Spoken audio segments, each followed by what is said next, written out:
ఇక ఈ టర్మ్ అంతా రేవంతే సీఎం 100% ఈ 4 సంవత్సరాలు రేవంత్ రెడ్డి గారే ముఖ్యమంత్రిగా ఉంటారు, నో డౌట్. అది క్లారిటీ ఫుల్. ఆయనే చివరి ఓసీ ముఖ్యమంత్రి తెలంగాణకు, no doubt.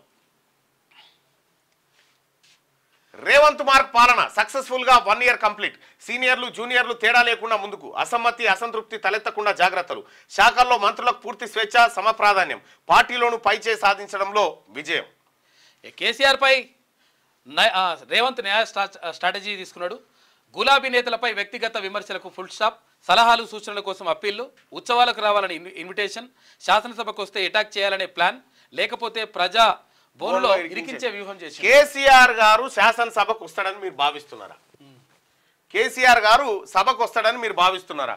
రైట్గా Damarcherla Yadadri power plant ఓపెనింగ్కు ఆహ్వానం లేని నేను వెళ్ళాలా వద్దా అని చెప్పి అంటే వెళ్ళాలని 59 మంది, వద్దని 41% మంది నేను ఆ కార్యక్రమానికి వెళ్ళడం లేదు. రైట్గా ఇది క్లోజ్ చేసి ఒక్కసారి ఈసారి శాసనసభకు అంటే ఇవాళ 7 తారీఖు కదా, ఎల్లుండి జరిగే శాసనసభకు కేసీఆర్ హాజరవుతారని మీరు అనుకుంటున్నారా?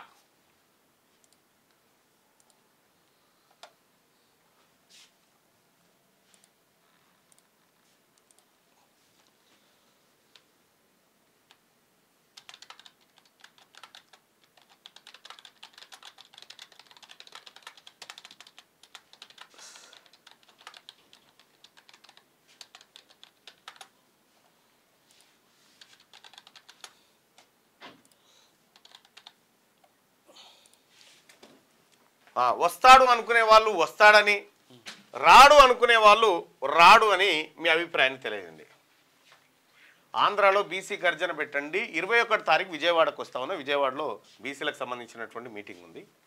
రైట్. శాసనసభ సమావేశాలకు ఈసారి కేసీఆర్ గారు హాజరవుతారా? రాడు అని 82% అని చెప్తున్నాడు. కానీ ఒక్కసారి వస్తే రావచ్చు. ఒక్కసారి ఇట్లొచ్చి సంతకం పెట్టి ఇట్ అని పోవచ్చు గంతే. ఇంకా సంతకం పెట్టాలి కదా ఆడ. మరి ఈసారి పెట్టకు ఏం కాదు. ఓకే. ఇప్పుడు కవిత గారు అయితే ఇక కవిత గారు శాసన మండలికి వస్తారు.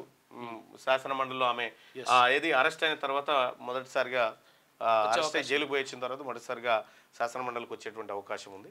సో మొత్తానికైతే కేసీఆర్ గారు సభకు వచ్చేటువంటి అవకాశం అయితే చాలా తక్కువ.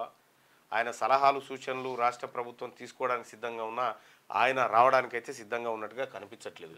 ఒకవేళ వచ్చేది ఉంటే ఏం మాట్లాడాలనేది ఆడికి ఎందుకు పిలుచుకుంటుండే, పారి ఈయన మాట్లాడదాం చూసుకుంటా పారి అంటుండే. రాడు కాబట్టి ఆ కార్యక్రమం జరిగినట్టుగా తెలుస్తా ఉంది. ఇక క్యూ న్యూస్ ఛానల్లో పనిచేయటకు అనుభవం గల సీనియర్ వీడియో ఎడిటర్స్ కావాలను సంప్రదించవలసిన నెంబర్ 8688926084. qnews@gmail.com ను సంప్రదించండి. లైక్ చేయండి,